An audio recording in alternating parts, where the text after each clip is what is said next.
Abiraam haala kanadhaan itti fufnaanii sammuu gadi dhiisuun isaa waan hin oolle viidiyoon kaleessaa baay'ee nama sodaachisaa. Ifaanii immoo Abiraamidhaanii kanii Ermeellaarraa adda baaseef ofiisaatii jaalatee waanta jiruufi jechuudha. Waaqayyo waan akkanaa nama oolchu dhugaa dubbachuudhaaf taanaan jechuudha. Kuni gootummaa yookiin immoo jabina osoo hin taane salphinadha jechuudha. Boru gaafa obboleessi kee obbeekee akkamii waan tasaa jechuudha. Namni sammuu qabu immoo kana hin godhu. Kanaafiyyuu ani kiniinii wayii liqimsiistu ta'uu yeroo akkana gara miidiyaatti fiddan ani hin beeku. Manattis akkasuma ta'uu sabaaf gaaffiidha. Osoo namni kun immoo akkasin jettan nagaadha, fayyaadha akkanuun jettanii osoo ta'eera ta'e sabni kallattii garaagaraarra taa'ee koomentiinis hin bu'u jechuudha. Nuyi wanti keessan nuuf galaa hin jiru jechuudha. Atiin salphattu irraa gargar baafte miti. Intaatu fatii Abiraamidhaa fi nama Abiraamidhaa fi intaanedha jettee jechuudha. Kanaaf iyyuu immoo Ermeellaan akka dhiira kamiiniyyuu jaalatamtu ofuma keetiif iyyuu ifa nu gootee jirta jechuudha. Haadha jaalalaa akka taate qalbii qabeettii amala qabeettii nutti miyoo jettee jechuudha. Siteessiftee gaafati waan tokko cinqii wayii keessa seenteeyyuu maal taate maal sii ta'u akkam sii ta'u kan jette jechuudha. Dubartummaa ishii jabina ishii kan agarsiiste akka dhiiraatti kallattii garaagaraadhaan waan hundumayyuu mana ishii kan guutte. Haala ishiin ittidhaan obboleessa kee qabattetu siinaafsiisee mataa si koree jechuudha. Barri dhumaa gaheera, yeroon dhumaa gaheera, mootummaa irratti hin kaa'u, obboleessa irratti hin ka'a inni jedhame suni karaa ifaa adda nuu ba'aa jira jechuudha.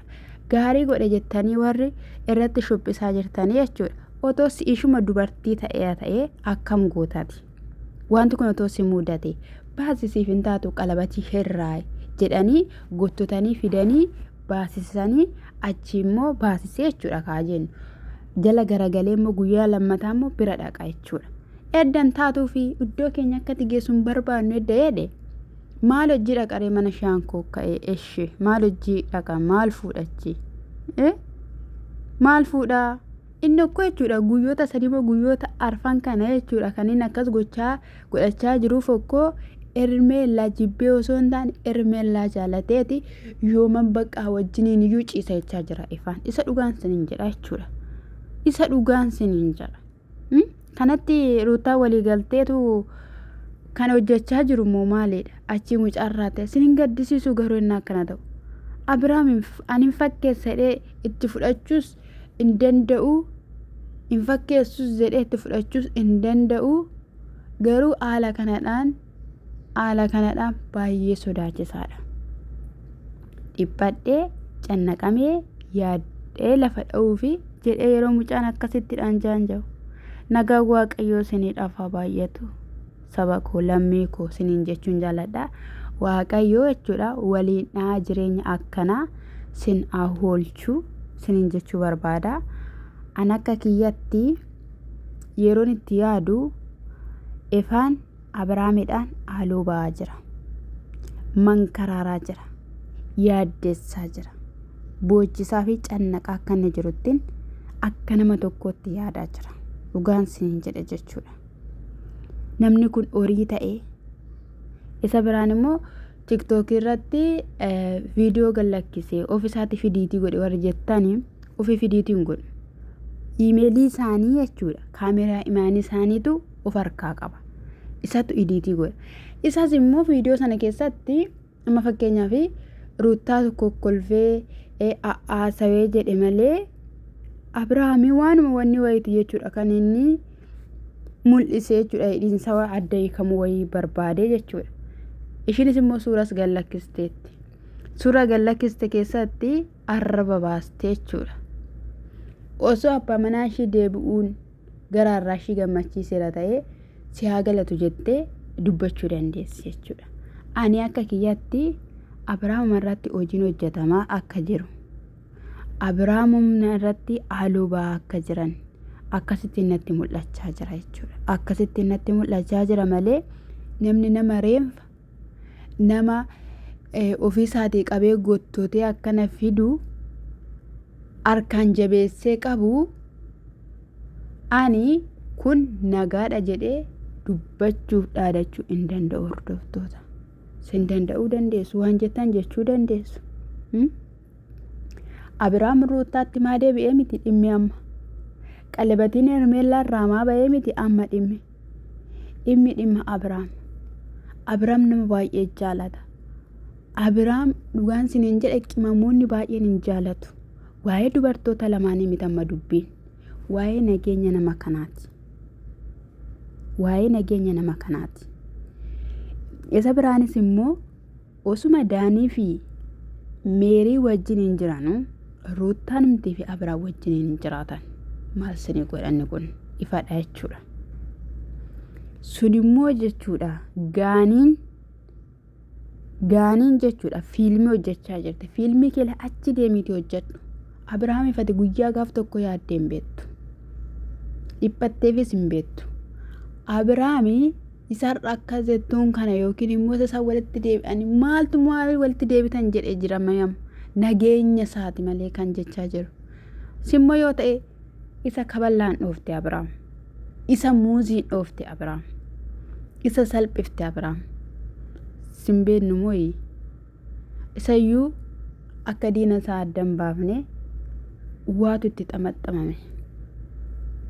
Waatu itti xamaxamameetu akkatti walakkaa keessan akka inni garmaamuu fi jireenya dhugaa ta'e akka inni hin jiraanne waan ta'etu taasisaa jira.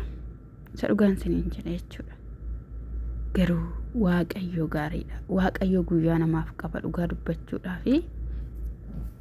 Egaa qalabatiinis immoo sinturraa baasee maal jechaa Daaniin haasawaa ture waa'ee qalabatii waa'ee egaa Hermeellaa softaa qalabatii barbaaddaa fidi qalabatiis minaaminas jechaanii ture Ruutaanii ganni irra bishaan keessatti immoo maal jette waan akkasiitii. Abiraamis immoo gadi dhiisi jechaanii ture.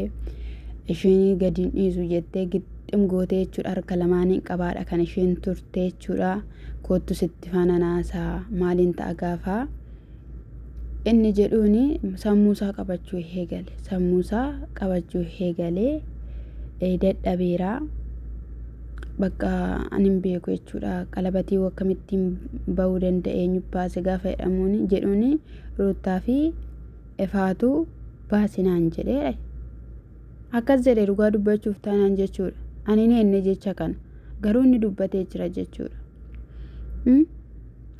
Amma mee Abiraam waan biraame dubbachaa hin jiru. Waan biraame haasaa hin jiru. Ani kan na dhibe kan naan galle maaltu luugame. Amma fajajuu isaa miti dubbiin. Maaltu luugame. Naatii sarara siqaayii keessa jiru abba mana hubiyyee jechuudha. Mee laala innaa sana calin jedhu ture. Innaa akkasitti dubartoonni akkas gochaa turan. Amma isaan intalli yaaddoo keessa isaan galchitee jirti. Caluman jedhu naasa'an dubbata ture jechuudha. Isa kana hoo maaltu luugame? Luugamatu afaan sarra jirama. Luugama fardi luugama qabu homaa tokko nyaachuu hin danda'u. Abiraamis luugama qaba dubbachuu hin danda'u yeroo ammaa kanatti sa'aatii ammaa kanatti. Siiras maal hojjechaa jira kana an akka kiyyatti Efaan qabamuu qaba. Isa dhugaan siniin jedhe Efaan qabamuu qaba. Erga obboleessa kee gara gaayilaatti deebiste maal fuuta jaalalleessaa biraa maal fuuta. Kanaafiyyuu inni xaxaa wayii qoqopheesseetu haala kanaan hojjechaa jira. Ermuu akkattiin immoo jechuudha jabaattee dhaabbattee xinkirna jettee sarguu kootti guddaa gammadee jira. Buziyyeenis achitti argamuu keetti guddaa gammadee jira. Maaliif jennaani sammuu ishii dhangalaasuuf ture garuu hin taane.